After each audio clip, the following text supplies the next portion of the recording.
Hello friends, let's move on to our journey in P3O Foundation examination, chapter 3, that is design of the P3O, and we are solving the question number 111 to 115. So question 1 says, if you can read the question carefully, which describe how P3O successful P3O model should operate. Option A, independently of all function and department in an organization. That is not a correct answer because it's work in sync, it's not work independently. With the line management responsibility for resource embedded from other function. Again, that is not one person's responsibility, it's a collective responsibility, so you can discard that as well.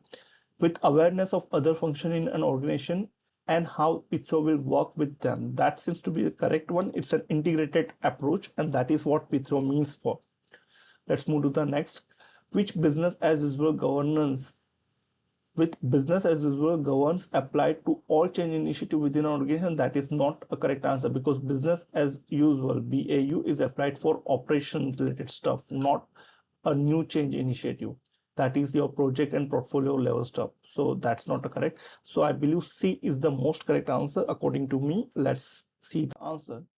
Yeah, that is the most correct answer because the head of the P3O needs to understand who is responsible for each of the function performed with an organization and how the P3O will work with them. Let's move to the next question, question number 102, and try to recall, miss, if you wanted to do parallelly, just read the question, take a pause, write your notes and understand which would be the correct answer, and then go further to remove the pause and understand how we can decipher and conclude the answer. So question number 112 says, which of the organization factor has least, this is the kind of red herring, least influence on the choice of the P3O model. So sometimes it is a psychometric test. You know the correct answer, but you are not able to figure it out this kind of keywords because you are under the pressure, time, and all that stuff. So if the more you practice, the more clarity, and that's why they clearly mention this in capital words. So you still have a chance to read it correctly. So read it properly. So which number of size? Option A says number of size and duration of the project. That is the significant factor that influence the choice of the P3O model. Centralized versus decentralized, again, that is the core of things that we need to factor which P3O model to be work on. Approach to organization governance arrangement, that again the right function, and approach to a service management. So I believe D seems to be the most correct because above the one A, B, C are impacting significantly, but point D, approach to a service management, that can be managed, not that critical for deciding factor for which P3O model to go with. So let's understand the answer. Yes, that is the correct. Approach to the service management is not factor that influence the chosen model. Although the service management terms are key stakeholder that should be engaged during the operation. So it is the factor that impacting, but it's a least impacting out of the above three. So that is the correct answer. Let's move to the next. Which describe the treatment of information comply with CIA triad, confidentiality, integrity, and availability of the information assurance. So confidentiality means you are not sharing the data to each and everyone. It is to be shared to the one who authorized to have it. Integrity means your data should not be manipulated throughout the hierarchy, chain of command, the project manager to program manager to portfolio. It should be one version of the truth should be go, and availability means data should be available real time to the right level, the one who asked for. So let's see. Option A says ability to those who have authority to see it. That is the correct answer. Let's move to the next. Check by the P3O at project completion. Check by the P3O at project completion. It's not the correct. It is not necessary to check at the completion of the project. You have to thoroughly review during the project phase as well. So that's why it's technically not correct.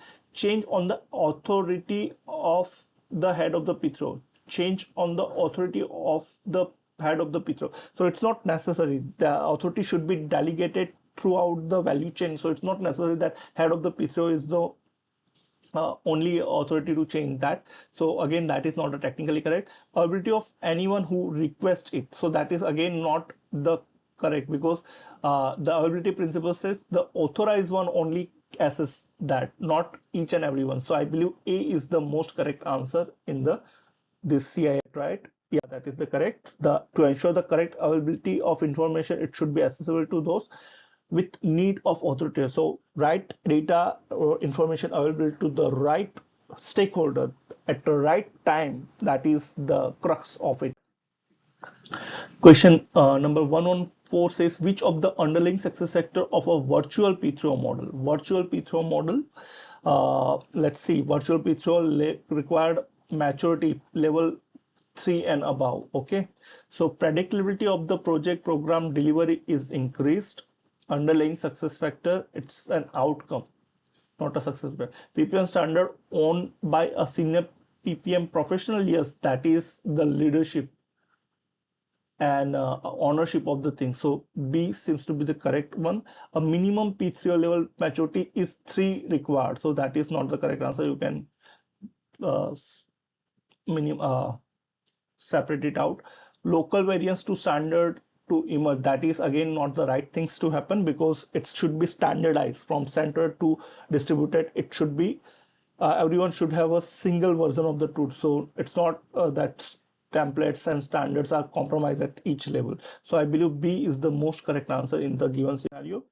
Yeah, that is the true. That underlying success factor of a virtual P3O model is a single point of ownership by the PPM professional, head of professional for a PPM for portfolio program and project standard. That is the correct answer. Question number 115 says, which one of the functional area with a P3O model? COE is a functional area. So there are strategy support function, delivery support function, and COE. These are the 3 functional area. So out of these, they mentioned COE service is again, this is the model hub and for flexible resource pool. So these 2 are model. This is the delivery function of the delivery support area. So A seems to be the most correct answer here. Yeah, that is the correct answer. Okay, thank you very much.